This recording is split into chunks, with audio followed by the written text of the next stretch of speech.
C'est l'évangile de Jean et c'est le premier chapitre, versé un petit peu on dira un petit peu découpé et arrangé, mais pour faire, c'est pour la bonne cause, dirons-nous, pour faire un texte qui se lit comme ça de haut en bas, avec suffisamment d'harmonie. Ce qui nous fait. Il y eut un homme envoyé de Dieu, son nom était Jean. Il vint en témoin afin qu'il témoignât de la lumière, afin que tous croient par lui. Il n'était pas celui-là la lumière, mais il fut afin qu'il témoignât de la lumière. Et voici quel fut le témoignage de Jean lorsque de Jérusalem les Juifs envoyèrent vers lui des prêtres et des lévites pour lui poser la question « Mais qui es-tu » Il affirma, il ne nia pas, il affirma « Je ne suis pas le Messie ». Et ils lui demandèrent « Qui es-tu ? Es-tu Élie ?» Il répondit, je ne le suis pas. Es-tu le prophète? Il répondit, non. Ils lui dirent alors, qui es-tu? Afin que nous apportions une réponse à ceux qui nous ont envoyés. Que dis-tu de toi-même? Et il affirma, je suis une voix qui crie dans le désert, aplanissez le chemin du Seigneur, comme l'a dit le prophète Ésaïe. Or,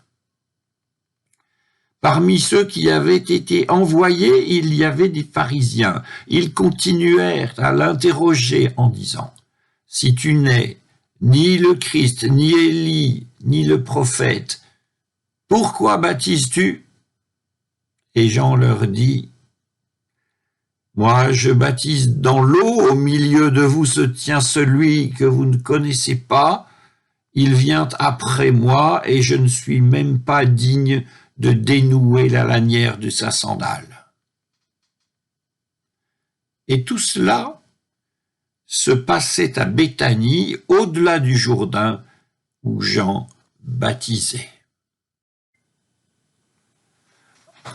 En ce troisième dimanche de l'Avent, nous rencontrons Jean le Baptiste. Nous le rencontrons dans les 4 évangiles, à vrai dire. Pas vraiment le même homme, pas toujours. Il apparaît apparemment pour annoncer que quelqu'un doit venir après lui, le Christ, le Messie. Jean le Baptiste se fait entendre en racontant certaines histoires et en baptisant. Et il apparaît que le Baptiste montre un chemin particulier qui mène, pourvu qu'il soit suivi. Ce chemin mène vers le Christ.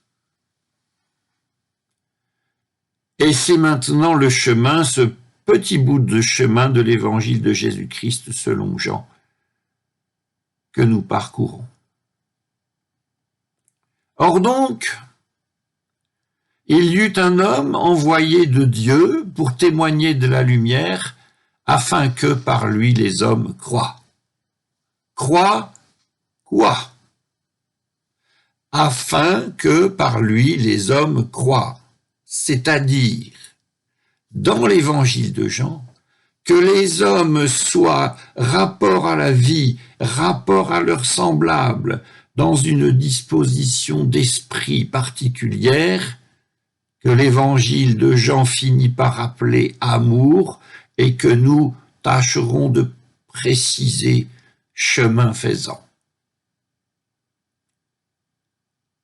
Cet homme, Jean le Baptiste, était suffisamment populaire pour qu'on vînt depuis la capitale pour enquêter sur lui.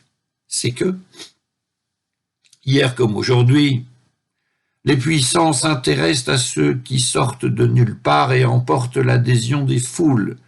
On se méfie de ces gens qui n'appartiennent à aucune école. Souvent on fait bien, mais on se méfie d'eux. On y voit de possibles concurrents. On redoute aussi le trouble à l'ordre public ou le trouble au monopole. Bref, on vient enquêter sur le Baptiste et nous contemplons maintenant quelques images de l'enquête. Première image, qui es-tu? Première réponse, je ne suis pas le Messie. Seconde image, Élie? Réponse, pas davantage. Troisième image, le prophète? Réponse, pas non plus. Pas non plus, non, non, et 3 fois non. D'abord le Messie qui changerait tout, les cieux et la terre, le commencement et la fin. Le Messie, figure la plus haute, la plus attendue ou la plus espérée et la plus étrangère aussi. La figure de la plus grande et la plus profonde attente et de la plus grande crainte. Et non, le Baptiste n'est pas le Messie, il le confesse clairement et positivement, même s'il fait une phrase négative. Alors, l'enquête braque ses jumelles ailleurs. Es-tu Élie? Nous développons ce Élie maintenant. Élie, c'est une très haute figure, celui qui fit et défie les rois, tant les rois d'Israël que les rois étrangers, et qui surtout fut projeté au ciel sans jamais devoir mourir, de sorte qu'il peut toujours revenir à n'importe quel instant. Élie pourrait défaire tel ou tel roi et rétablir Israël dans une certaine grandeur. Mais le Baptiste confesse positivement qu'il n'est pas Élie. Alors l'enquête regarde encore ailleurs, nous l'avons vu, le prophète, ça n'est pas rien non plus. Le prophète, c'est une voix qui interpelle puissamment ses contemporains, qui leur rappelle énergiquement l'alliance et les exigences de la miséricorde de Dieu, celle d'un renouveau de la morale et de la piété aussi, mais on s'en contenterait. Mais le Baptiste confesse positivement qu'il n'est pas le prophète. Alors, s'il n'est ni le Messie, ni Élie, ni le prophète, qu'est-ce donc que ce Baptiste dont le texte nous dit qu'il est celui qui témoigne de la lumière? On sent bien que l'enquête officielle va conclure que le Baptiste n'est rien, rien de connu officiellement, ni rien d'espéré. Et ce rien, le presque rien, le pas grand-chose, le Baptiste l'assume parfaitement. Je suis une voix qui crie, non pas la voix, comme le rendent immodestement certains traducteurs, mais juste une voix, comme il pourrait y en avoir d'autres, juste une voix qui crie « Dans le désert, aplanissez le chemin du Seigneur ».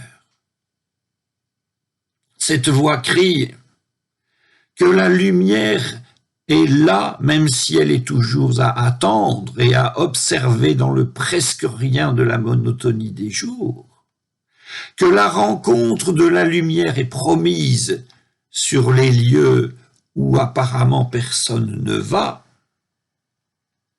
Cette voix crie que la plus faible et ordinaire des espérances, c'est effectivement la plus banale des quotidiennetés, pourvu qu'on s'y prépare, pourvu qu'on abaisse en matière d'espérance le niveau de ses exigences, pourvu qu'on apprenne et qu'on consente à apprendre, que le désert n'est jamais désert, et qu'un paysage toujours identiquement recommencé n'est pas dépourvu de chemins originaux à parcourir. Et alors, s'il en est ainsi, si c'est ainsi que la lumière construit son témoignage, alors la promesse n'aura jamais failli et la lumière ne saura jamais manquer de jaillir. Tel fut le témoignage que le Baptiste rendit à la lumière, nous dit-on. Et la conclusion de l'enquête dut, sur ce coup, être que ce Baptiste n'était pas grand-chose, juste un bruit, un succès momentané qui cesserait, comme les feuilles cessent à l'automne. Mais tout de même, il avait un certain succès, ce Baptiste. Et des gens venaient se faire baptiser par lui. Alors l'enquête se poursuit encore un peu. Pourquoi donc baptises-tu, toi qui n'es ni rien ni personne? Et le Baptiste semble se dérober apparemment seulement, parce que pour ceux qui réfléchissent un peu, cette réponse est une critique virulente de la pratique religieuse ordinaire, canonique, reçue et obligatoire. Pourquoi baptises-tu, toi qui n'es rien? C'est la question qu'on lui propose, et la réponse résonne ainsi. Et vous, qui sacrifiez, qui célébrez, que croyez-vous être? Vous qui affirmez que c'est comme et quand vous le voulez que la lumière se manifeste, quel témoignage apportez-vous? Vous qui pensez qu'à part vous et autrement que comme vous, nul n'est aimé de Dieu, pour qui vous prenez-vous? En substance, comme je dis souvent, en substance. Ce que le Baptiste répond, c'est que ceux qui savent sous quelle forme et de la part de qui l'on doit entendre la parole de Dieu ne l'entendront jamais de qui que ce soit. Et cette réponse, même formulée autrement, n'aura pas échappé aux enquêteurs. Et cette réponse aura dû profondément déplaire à l'enquête.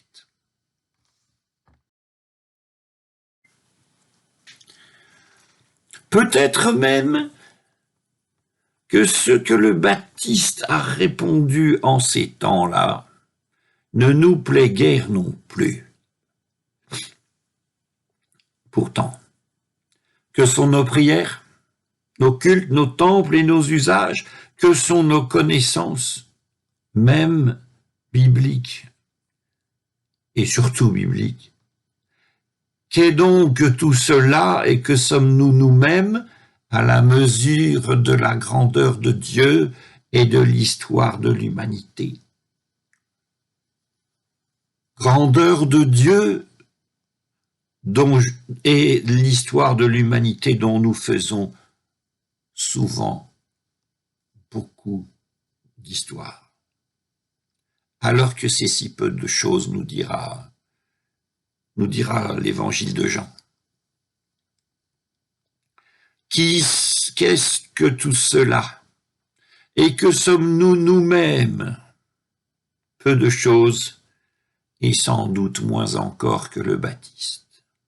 Pourtant, tout autant que le Baptiste, nous pouvons apprendre et comprendre l'espérance la plus belle, la plus profonde, celle du quotidien et de l'ordinaire, l'espérance du presque rien, et affirmer avec cette espérance que toute la fidélité de Dieu est inscrite dans cette simplicité, dans sa simplicité, et toute la puissance de Dieu inscrite dans l'amour que les uns et les autres peuvent pratiquement se prodiguer. D'où, retour au texte pour finir, au milieu de vous se tient celui que vous ne connaissez pas, dit le Baptiste. Oui, il est là, déjà, au milieu de nous et avant Noël, lui que nous ne connaissons pas, regardez-vous bien les uns les autres, est-ce lui, est-ce elle? Et la seule tâche que nous ayons à accomplir, c'est d'apprendre la simplicité de Dieu, apprendre à le voir, apprendre à distinguer la lumière et à l'accueillir. Amen.